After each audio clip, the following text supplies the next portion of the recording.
Hi, my name is Maria, and I am imploring you to watch this video till the end. I found myself on the floor of an emergency room department, collapsed in front of the nursing station, begging for two nurses to save my life as they looked down on me and said, "It doesn't look good that you're lying there, and if you get up, we'll give you something for the pain." At this time, I was in full-blown septic shock, kidney injury, hypotensive, tachycardic, the works, hypoxic. How did this begin? And why am I making this video? If you have ever traveled, intend to travel, or know loved ones that will travel, even within your own hometown, I implore you to watch this video till the end. If you ever find yourself not feeling well and you are unsure, do not second guess yourself. Please go and get help. And for the third reason, for my Barbadians, and my Canadians who will be visiting Barbados, the emergency room of Queen Elizabeth Hospital leaves a lot to be desired. I'll start from the beginning.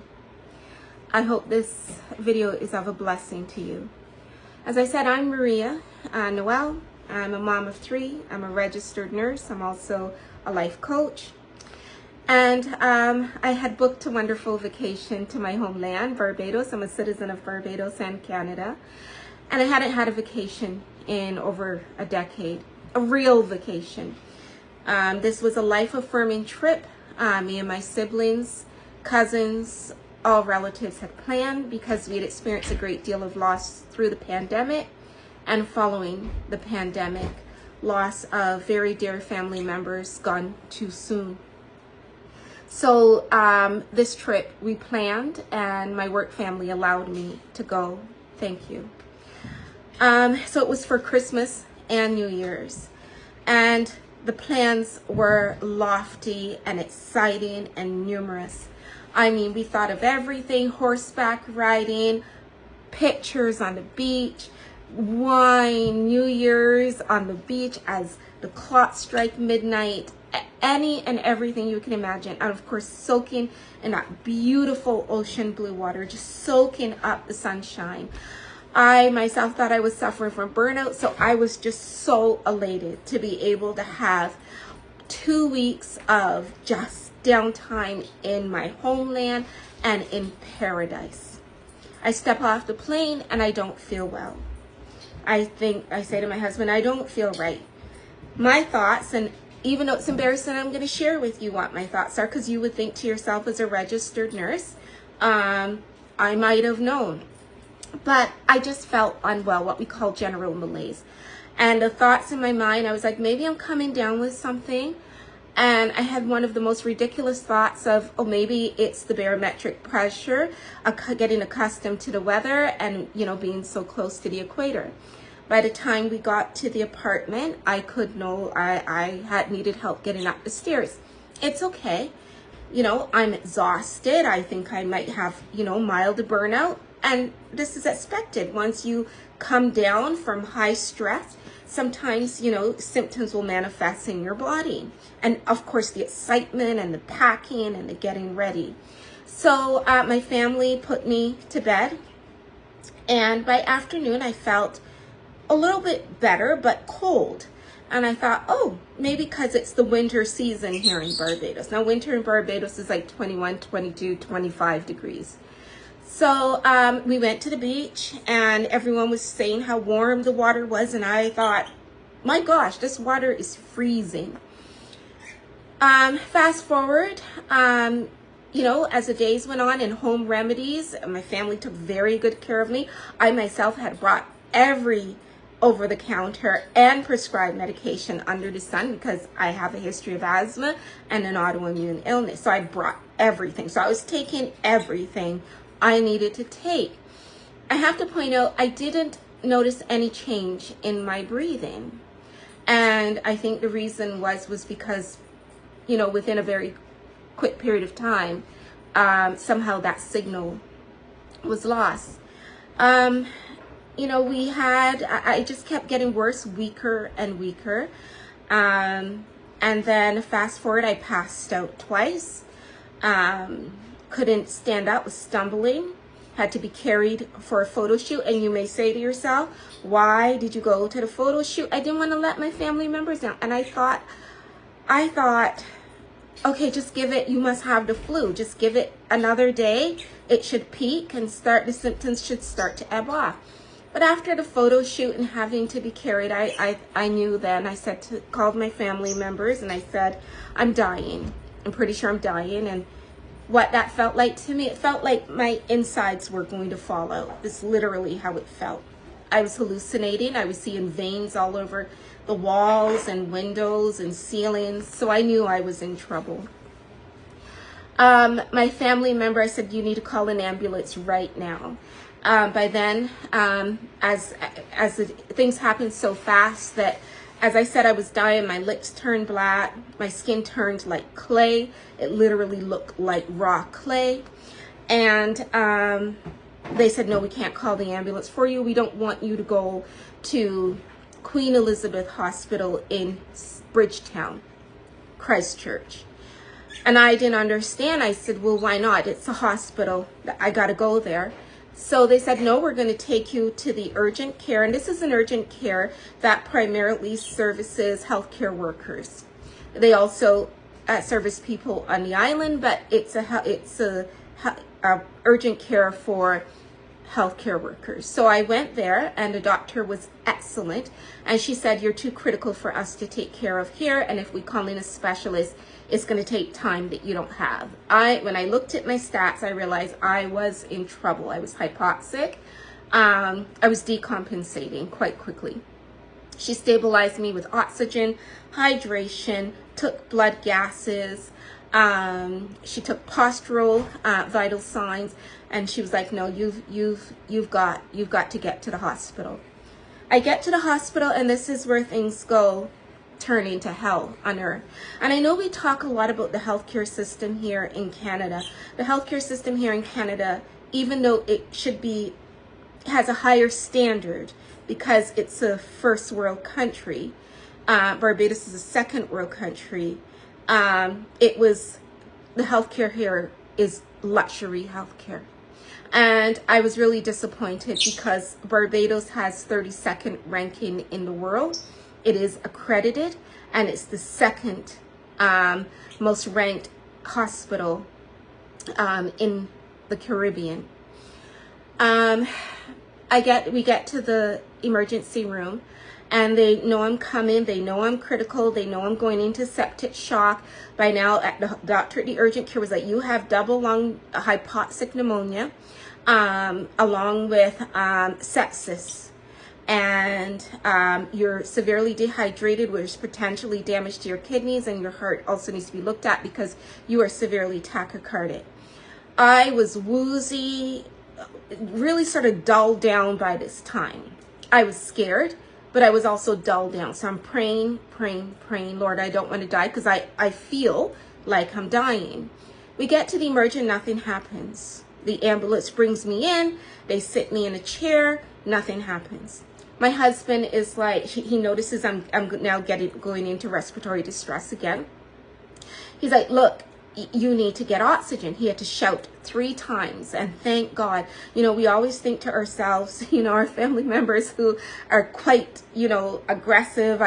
I'm more of a, wait, hold on, let's approach this diplomatically. And I'm so grateful for family members who, in those situations, couldn't give a damn about diplomacy. And 20 to 30 minutes later, they found me oxygen in the old-fashioned oxygen tanks, very rusted. Nonetheless, the oxygen was in there, and it was going to help. They hooked me up to oxygen, gave me 2 paracetamol, which is the equivalent of Tylenol, and sat me in a chair. I sat there freezing. I said, can I have a blanket? We went, there was no blanket in the cupboard. I found a curtain and I wrapped it around me. The air conditioning is to the max, which I didn't understand in an emergency room when people are coming in with fever and chills. And I had like rigors and chills. At some point in time, I start to have like really bad diarrhea, and I am nauseous and my head is pounding, and things are just getting worse, and we're waiting and we're asking, and they say you need to wait for a doctor. Mind you, they know what I'm coming in with. Then they asked every family member in the emerge to leave. My husband had found a blanket, and the blanket is literally like paper towel with their emblem stamped in it. Fine enough, beggars can't be choosers, so this is my blanket. It's doing nothing, barely anything. My family's outside and they're screaming like, what are they doing now? Let's get her out of here. But by then I had become too critical to move to a private hospital. The private hospital was also going to be about $1,500 to $1,000 a day. And I don't know why, I was still hopeful. I was like, it's okay, I'm in the emerge. Of course they're going, they're going to get things moving. 3 hours later, they ask all family members to leave. So my husband leaves me, I'm alone, sat in a corner in a chair, in excruciating pain, hallucinating, dizzy, knowing that my breathing is shallow. I'm consciously breathing in the oxygen. I'm thinking to myself, Marie, you can't let your O2 saturation drop below 70. It's 82 and it fluctuates. It never goes above 85. And I'm thinking to myself, okay, you've got to suck this oxygen in because you're going to go unconscious at 70. And it's just getting worse. I say to the nurse, as I got worse, the pain, my kidneys, my chest, everything hurt. Headache, I was freezing yet hot, disoriented, not breathing, weak. The weakness was so severe. I began to not be able to lift my hands, my arms, or even get up to go to the bathroom. I said to the nurse, help me. Help me, I'm dying. Please help me. I said to the nurse, I can't sit in this chair anymore. I'm losing the ability to hold my body weight up.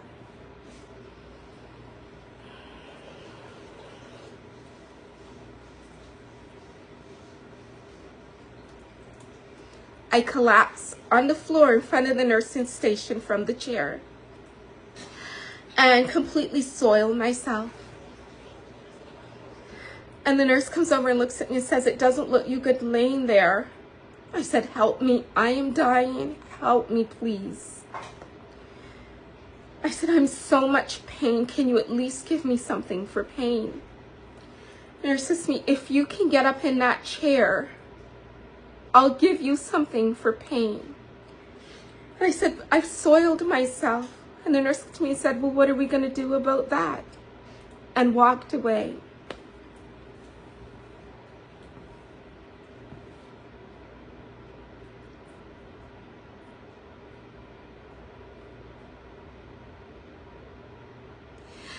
I laid on that floor. I don't know how long. I prayed to the God of Abraham, Isaac, and Jacob, please. I don't want to die. Give me the strength to get up to the chair. I can't take the pain. Even lying down hurt. It hurt so bad. I could find no rest. The patients encouraged me to get up in the chair. I wrapped the blanket around me because I was thinking I don't want anything to fall, to come out and be on the chairs and other patients get infected from my body fluids. I pulled myself up on the chair and the nurse gave me 2 paracetamol, which we Tylenol, that he said he had to go and find in another department because there was none on the unit. I flopped my upper body. I regained enough strength to flop my upper body over the top of another chair. And this is by pure will. The pain was excruciating. And as I was drifting in and out on the floor, I thought, oh my gosh, I don't want to upset them anymore. Maybe they could help me to the chair. But I was too afraid to ask. A doctor walks by while I was on the floor and she says, "She needs a bed." The nurses just looked at her and carried on, sitting at the nursing station on their phone, walking back and forth, talking, chatting. At some point in time, from the chair, I open my eyes and I see a bed. And I begged, I said, "Please help me get to the bed, please," because I thought if I lay down on something soft, it might help the pain, because the paracetamol wasn't helping the pain. I climbed up on this bed. It's an old-fashioned bed with rusted rails and nothing but a black, hard plastic covering. I see a blanket. I saw a blanket from another patient, and I didn't care that it was a used blanket. I grabbed it and I wrapped one around my waist so I wouldn't get anything on the bed, and one around my upper body because I was so cold. And I climbed up from the bottom of that bed up to the second half of the bed, the lower half. And that was my bed for 4 days. No sheets, no blankets for about 3 to 4 days, nothing. They finally put me in a medical bay, and I believe they gave me a dose of antibiotics at that time, because when they checked my vitals, I was a mess, of course. And they started hydration. By then, I was really out of it. When my siblings and my husband came to visit me, they were in shock at the state I was in. One of my siblings left and collapsed. They had to cut me out of my clothes that I was wearing. I was covered in diarrhea, covered in diarrhea. Cleaned me up. They had to go to the store to get diapers, wipes, toilet paper. There was no patient gowns. There was no toilet paper. There was nothing, absolutely nothing. There was nothing. And it dawned on me, everyone in this emergency department has a suitcase. And the reason they had a suitcase, some had a suitcase, was because when you go, you have to take anything that you think you might need. This includes pain relieving medication, over-the-counter pain relieving medication, toilet paper, diapers, wipes, gowns, sheets, blankets, water. I didn't know. I didn't know.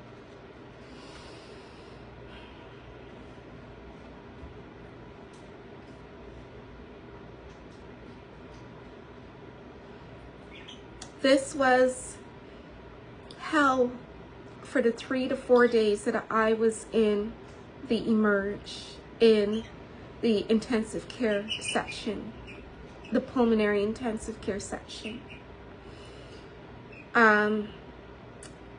When you have hypoxic pneumonia and sepsis, urgent treatment is needed, and the expectancy ranges from 15 to 50%, and with my comorbidities. I couldn't understand when my family members came, and every time they came, they kept going, "She's still alive, she's still alive." My sister, my brother, my husband lost it on the hospital staff and threatened them and said, "If she dies, you will never stop hearing from us." I get up, I'm taken up to a ward 6C, and it was like night and day. They did marvelous.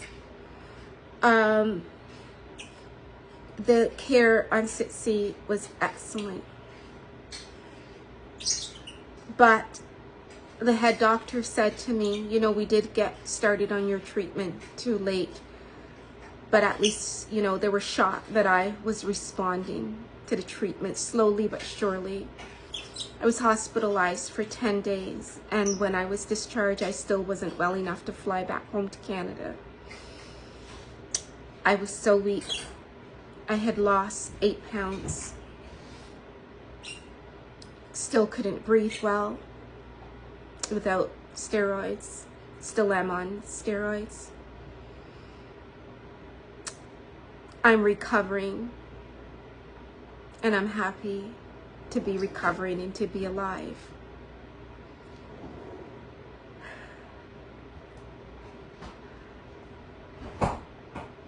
If you are traveling, even in your own hometown, know the emergency room that is going to save your life, or the healthcare facility that is going to save your life. We plan restaurant dates, picnic dates, horseback rides, and there's nothing wrong with that. Outings, safaris, when we go on vacation, there's nothing wrong with that. But plan for the worst also. Google, it's that simple. Google healthcare near you and make sure that you have a plan of action. Make sure that you check and have travel insurance. It's so essential. I had travel insurance, but as a Bayesian citizen, my care was free. Most of my care was free, except for the urgent care that I had to pay for and some medications. Please, if you value your life and the life of your loved ones, share this video. I have also started a GoFundMe for the citizens and the tourists of Barbados, because no tourist knows that they need basic essentials that can be found in the dollar store just less than a mile down the street from the hospital. They don't know that they need toilet paper, Tylenol, wipes, water. They don't know that they need that. So I beg you, share this video and please contribute to the GoFundMe. I've started buying medical supplies because many of my Barbadian kin cannot afford it. And so if you could donate, so that we can start a charity for people in the emergency room until Queen Elizabeth Health Center or hospital has the integrity, has a sense of urgency, and are able to affect a cultural change of the staff in their emergency department. I ask you to please donate to the GoFundMe and share this video. Yes, I will be sending communications to Queen Elizabeth Hospital. It's taken me till now. This happened at the end and the beginning of end of last year and the beginning of this year. And I'm still recovering. My energy's not where it should be, but it's getting there. And the wound, though it's great, the emotional, psychological wound, though it's great, I'm motivated to be able to make a difference. If I didn't have my brothers and sisters, my husband and my son, who changed tons of diapers because nothing stayed in me. I was that sick, I couldn't lift my hand. My brother would have to feed me with sips because I couldn't hold the thing up, the water, I couldn't lift my head. My family members came in and were like, is she, and they thought, I could hear them, but I think to them I was unconscious. And they kept saying, she's alive, she's still living, she's alive. And they would whisper things in my ear like, don't give in, don't give in, don't give in, you gotta fight. And I fought. I consciously would breathe and breathe and breathe. And the first day I was able to stand on my own, I walked from one end of my bed to another, and that was the happiest day of my vacation. And I kept doing that, walking from one end of my bed to another. I would have to rest because I was so weak. Eventually, I was able to go for a walk in the evenings up and down the halls and outside. I was so anemic from the sepsis that they thought I had sickle cell anemia. My platelets were so high, they would prick me and no blood would come out. My kidneys were so sore, I sustained a kidney injury. My heart